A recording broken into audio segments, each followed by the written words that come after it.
في المغرب يطلق عليهم اسم الأشباح. أسماء أغلالو هي أول امرأة تشغل رئاسة مجلس مدينة الرباط قالت إن عدد الأشباح في بلدياتها أكثر من 2000 يستلمون رواتبهم الشهرية منذ سنوات من دون رقيب أو حسيب. شحال عندكم من شبح؟ بسم الله الرحمن الرحيم.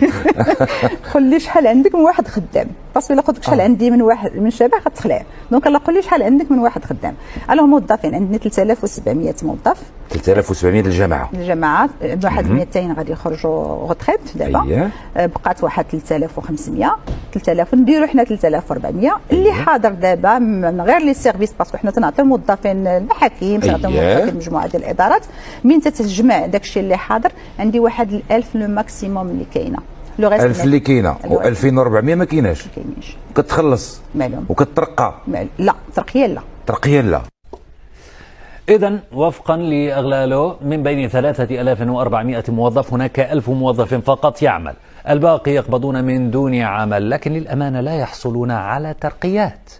وعلى الرغم من غياب إحصائيات رسمية للموظفين الأشباح، تشير تقارير صحفية مغربية إلى وجود حوالي 100,000 موظف شبح ينتمون إلى القطاع العام من أصل 800,000 موظف. يعني أن هذه الظاهرة تستنزف نحو 10 مليارات درهم من خزينة الدولة سنويا.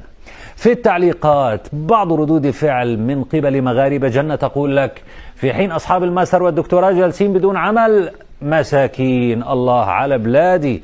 يقول عادل تقريبا 120,000 موظف شبح بالوظيفة العمومية حسب آخر الإحصائيات، ويجي يقول لك ما عندناش الميزانية الكافية باش ندعم الأسعار وباش نوظف الشباب.